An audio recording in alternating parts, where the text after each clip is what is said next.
और 2009 से लेकर के और 2023 तक प्रत्येक चुनाव बहन जी के नेतृत्व में हारा जा रहा है। और अगर मेरे परिवार का मुखिया ठीक नहीं है, उसके नेतृत्व में घर ठीक रास्ते पर नहीं चल रहा है, तो परिवार के मुखिया को चाहिए कि अपनी कुर्सी पर किसी दूसरे को बिठाए। और परिवार के जो लोग हैं उनको चाहिए कि वो हिसाब मांगे कि हमारी पार्टी 206 से 1 पर कैसे आ गई। हमारी पार्टी जो अन्य स्टेटों में 10-10, 15-15 विधायक हुआ करते थे, वो पार्टी 0 कैसे हो रही है। जिस आकाश आनंद को उत्तराखंड, छत्तीसगढ़, राजस्थान, मध्य प्रदेश में लगा रखा था कि जाओ युवाओं के बीच में जाओ, चंद्रशेखर और जो लोग समाज में काम कर रहे हैं उनकी तरह तुम भी अपना फेस बनाओ। बसपा का राष्ट्रीय कोऑर्डिनेटर बना दिया, भाई साहब को अध्यक्ष बना दिया, भाभी जी को कोषाध्यक्ष बना दिया, पार्टी को प्राइवेट लिमिटेड फर्म बना दिया। आप मुझे बताओ कि तीनों स्टेट में जहां आकाश आनंद हम दिल्ली प्रदेश के लोग हैं, वो दिल्ली को क्या पूरे देश को डुबोने का काम कर रहे हैं, वो संगठन नहीं चला रहे। इल्जाम लगा रहे हैं सर बहुत बड़ा। हाँ बिल्कुल, मेरा जाना मैंने चेहरा रहा पुरानी में, जहांगीरपुर में कौन लोग नहीं जानता मुझे पुराना, मुझे लेके गए क्या।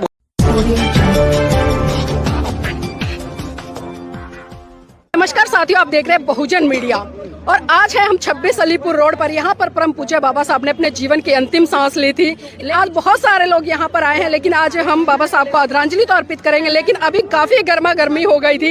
एक बसपा समर्थक है और दूसरे कहीं ना कहीं उनसे नाराज रहते हैं, सोशल एक्टिविस्ट हैं और अपना यूट्यूब चैनल भी चलाते हैं। तो उन्हीं से जानना चाहूंगी कि आखिर एक पक्ष में है, एक विपक्ष में है, आखिर ऐसा क्यों? सर क्या कह रहे थे आप? सबसे पहले तो जो समाज की सोशल मीडिया है उनको धन्यवाद। और उसके बाद आज 6 दिसंबर जो एक बहुत बड़ा परिनिर्वाण दिवस है, काला दिवस है हमारे लिए, तो बाबा साहब की जयंती, सबको उन्हीं को नमन है सबसे पहले।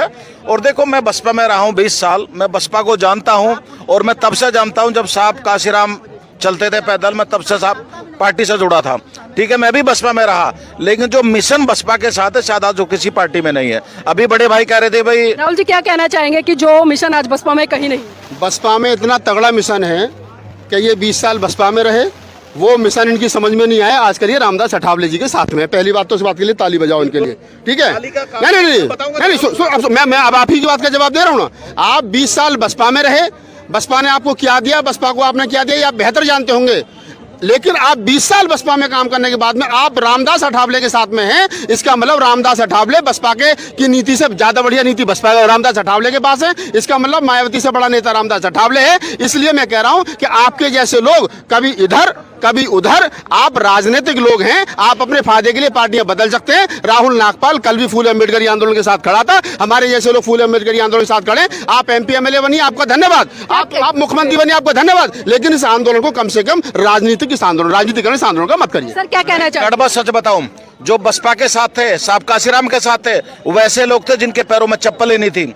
मैं भी ऐसी था, लेकिन दिल्ली आया, मेहनत करी, ट्रांसपोर्टर बना। मेरी 3 बसें थी उस टाइम पे, तीनों बसें दिल्ली सरकार ने बंद कर दी गई और मैं रोड पर आ गया। जब मैं बसपा के लोगों के साथ गया, किसी के पास भी पैसे नहीं थे। ये सच्चाई है। सब लोगों ने कहा भाई हम आपकी मदद नहीं कर सकते। मुझे एक आदमी लगा, मैंने उससे मदद ली, बोला ठीक है, यहाँ भी बसपा का काम ही हो रहा, ये भी बाबा साहब की पार्टी, अब इधर काम करिए। दूसरी बात, जो बसपा के दिल्ली प्रदेश के लोग हैं, वो दिल्ली को क्या पूरे देश को डुबोने का काम कर रहे हैं, वो संगठन नहीं चला रहे। इल्जाम लगा रहे हैं सर बहुत बड़ा। हाँ बिल्कुल, मैं कह रहा हूँ, मैं CP सिंह को कह रहा हूँ, मैं 2 साल घर बैठा हूँ, मुझे समाज के लोग लेके गए, मेरा जाना मैंने चेहरा रहा पुरानी में, जहांगीरपुर में कौन लोग नहीं जानता मुझे पुराना, मुझे लेके गए कि आप घर में बैठे, चलिए, आप अच्छे वक्ता भी हैं और अच्छे दबंग आदमी है। बोला मैं मेरठ से चमारू और दबंग आदमी हूँ। क्या लगता है कि बसपा के नेता खराब हो चुके हैं, बिक चुके हैं आज? नहीं, मैं बिकने की बात नहीं करता, उनकी अच्छी सोच नहीं है, वो समाज को लेकर नहीं चल रहे, वो आपस में फूट पड़ती है। अगर कोई बाहर का प्रभारी आ जाता तो आपस में उनके दरार पड़ जाती है, वो उसकी बात नहीं मानता, वो उसकी बात नहीं मानता, इस वजह से बसपा मजबूत नहीं हो पा रही। मुझे लोग बाग लेके गए, उन्होंने फिर भी कहा CP सिंह के जैसे अब ये फिर घर बैठ जाएगा, इसका क्या? मगर ठीक, हम घर बैठे, अपने आप चला लो। अभी 4 राज्यों में जो चुनाव का नतीजा आया, जो लोग बात कर रहे थे कि बसपा सरकार बनाएगी या बसपा के मुख्यमंत्री बनेंगे, तमाम ऐसी बातें सोशल मीडिया पर चल रही थी, लेकिन हमने देखा जब रिजल्ट आया तो सबका सब धराशायी। कौन कह रहे थे इस बात को कि सरकार बनेगी? कौन कह रहा था कि हम तेलंगाना में सरकार बनाओ? उन्हें पकड़ के लाओ। मैं पहले दिन से कह रहा हूं, पहले दिन से, मेरे वीडियो निकाल करके देख लो कि बहुजन समाज पार्टी को जितने वोट पिछली बार मिले तो उससे कम मिलेंगे, सीटें कम आएंगी। हमारे पास नीति नहीं है, हमारे पास सिस्टम नहीं है, हमारे पास कार्यकर्ता ईमानदार नहीं है, और उसके लिए जिम्मेदार कोई और नहीं है। 2007 में पूर्ण बहुमत की सरकार बनी, माननीय साहब काशीराम की 2006 में डेथ हुई, उसकी सिंपैथी के आधार पर पूर्ण बहुमत की सरकार बनी। और 2009 से लेकर के और 2023 तक प्रत्येक चुनाव बहन जी के नेतृत्व में हारा जा रहा है। और अगर मेरे परिवार का मुखिया ठीक नहीं है, उसके नेतृत्व में घर ठीक रास्ते पर नहीं चल रहा है, तो परिवार के मुखिया को चाहिए कि अपनी कुर्सी पर किसी दूसरे को बिठाए, और परिवार के जो लोग हैं उनको चाहिए कि वो हिसाब मांगे कि हमारी पार्टी 206 से 1 पर कैसे आ गई। हमारी पार्टी जो अन्य स्टेटों में 10-10, 15-15 विधायक हुआ करते थे, वो पार्टी 0 कैसे हो रही है। जिस आकाश आनंद को उत्तराखंड, छत्तीसगढ़, राजस्थान, मध्य प्रदेश में लगा रखा था कि जाओ युवाओं के बीच में जाओ, चंद्रशेखर और जो लोग समाज में काम कर रहे हैं उनकी तरह तुम भी अपना फेस बनाओ। बसपा का राष्ट्रीय कोऑर्डिनेटर बना दिया, भाई साहब को अध्यक्ष बना दिया, भाभी जी को कोषाध्यक्ष बना दिया, पार्टी को प्राइवेट लिमिटेड फर्म बना दिया। आप मुझे बताओ कि तीनों स्टेट में जहां आकाश आनंद हमारा छोटा भाई 4 साल से लगा हुआ था, उसके नेतृत्व को लोगों ने अस्वीकार कर दिया, उसके चेहरे को अस्वीकार कर दिया। जितना वोट फूल सिंह परैया के नेतृत्व में पड़ा, निषाद जी के नेतृत्व में पड़ा, और बहुत सारे लोगों के लोकल नेताओं के नेतृत्व में पड़ा। पिछली बार मध्य प्रदेश में 5% वोट था, 2 सीट थी, राजस्थान में 6% के आसपास वोट था, 6 सीट थी, हर जगह तेलंगाना में वोट थी, और छत्तीसगढ़ में क्या नाम हमारे पास में 2 विधायक थे। आज वोट ऑफ परसेंटेज कम हुआ है, आज सीटें कम हुई है। इसका सीधा सीधा मतलब है कि इसका सीधा सीधा मतलब है कि आकाश आनंद को छत्तीसगढ़, राजस्थान और मध्य प्रदेश में लोगों ने स्वीकार नहीं किया है। बहन जी को चाहिए उसकी शादी कर दिए, उसको बिजनेस करवाएं, और जो लोग राजनीति में जिनकी पहचान है उनको आगे लेकर के समाज के ऊपर थोपे ना। आपने एक एक्सपेरिमेंट करके देख लिया, समाज ने नकार दिया, आप उसको और ज्यादा उसको जो सरकार जो पार्टी का सिस्टम है, पार्टी की सुविधाएं उसको ना दी जाए। वकील साहब, क्या लगता है जिस तरह से करारी हार हुई है बसपा की, तो कारण क्या है बेसिक? देखिए, आप जो है बहुजन समाज पार्टी के किसी भी पदाधिकारी से, किसी भी नेता से एक सवाल पूछिए कि बहुजन समाज पार्टी के जो नीति हैं कौन बनाता है, एक ही जवाब आएगा, बहन जी बनाती हैं। निर्णय कौन लेता है, एक ही जवाब आएगा, बहन जी लेती हैं।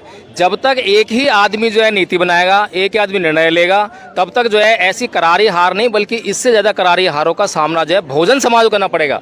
बहन जी को ये समझ में शायद आता हो ना आता हो कि ये जो करारी हार जो हो रही है बसपा की या बहन जी की नहीं हो रही है, बल्कि इससे जो अपमान का जो जहर पीना पड़ रहा है वो बहुजन समाज को पीना पड़ रहा है। क्योंकि बहुजन समाज जो है कहीं गली में, कहीं कूचों में जो है हर वक्त जो है मनुवादियों से जंग लड़ता हुआ दिखाई देता है। अम्बेडकरवाद वर्सेस मनुवाद हर जगह होता रहता है। तो यहाँ अम्बेडकरवाद जो है अपनी क्षमता को पूरा लगाना चाहते हैं क्षेत्र में जाकर जो है, लेकिन ये बहन जी हैं और बहन जी की नीतियाँ हैं जो कि इस तरह से काम करती हैं कि पूरे 5 साल तक जो है पार्टी कहीं पर भी फील्ड में नजर नहीं आती है।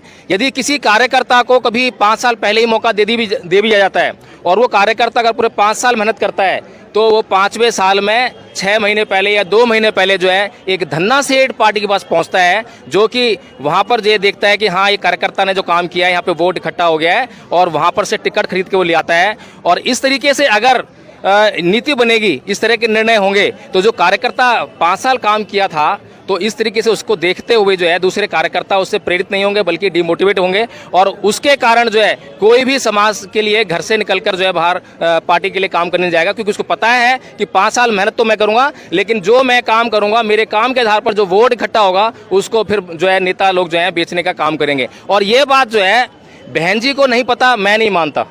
मुझे बिल्कुल नहीं लगता कि बहन जी को जो है पार्टी के भीतर क्या हो रहा है, क्या नहीं हो रहा, किस लेवल पे क्या हो रहा है, इसकी खबर नहीं पहुंचती है। अगर नहीं पहुंच रही है, पता नहीं लग रहा है, तो भी एक सिस्टम का अभाव है। और सिस्टम अगर पैदा करना है तो वो नेता की ड्यूटी है कि सिस्टम पैदा करे, और वो ये निश्चित करे कि उसका जो समाज है कहीं पर भी अपमानित ना हो। सर, क्या बात है, आज कोई भी अगर बसपा के खिलाफ जाकर 2 शब्द बोलता है या विचार मंथन करता है या कोई चर्चा करता है, उसको कहीं ना कहीं पार्टियों की जो गलत गतिविधियां है इसमें कहकर उसको पार्टी से बर्खास्त कर दिया जाता है, या कार्यकर्ताओं पर भी आरोप लगा दिया जाता है कि ये तो पार्टी विरोधी है, इसको ये बोलने के लिए दूसरी पार्टियों से पैसा मिला है। देखिए, बहुत सारी बातें ऐसी हैं, क्योंकि बहुजन समाज की पार्टी है, बहुजन समाज पार्टी जो है बहुजनों की नाक भी है, बहुजनों का मान सम्मान और स्वाभिमान भी है। इसलिए बहुत हद तक कोशिश करते हैं कि इस तरह से खुले मंच पर या खुली बात ना करी जाए, क्योंकि इससे जो है केवल बहन जी का अपमान नहीं होता है, केवल बहुजन समाज पार्टी का अपमान नहीं होता है, इससे हर समाज के उस व्यक्ति का अपमान होता है जो गली कूचों में, गली मोहल्लों में अम्बेडकरवाद, मनुवाद की लड़ाई लड़ने के लिए तैयार रहता है, लड़ता रहता है। तो इसीलिए जो है ये बातें जो हैं ज़्यादा खुले तौर पे कहें और ज़्यादा इल्ज़ाम लगाएं, वो भी ठीक नहीं है। बहन जी को चाहिए कि जो चर्चाएं चल रही हैं इनको सुनकर, और वो खुद भी जानती कि क्या कर रही हैं, ऐसा नहीं है। अगर वो कुछ अच्छा कदम उठा लेती हैं तो बहुत अच्छा है, लेकिन नीलम जी, सभी समस्याओं का एक ही उपाय है, वो है संघीय व्यवस्था। आज बहुजन समाज पार्टी के पास जो है संघीय व्यवस्था नहीं है, व्यक्तिवाद की व्यवस्था है, इसलिए जो है लगातार जो है हार भी सामना करना पड़ रहा है।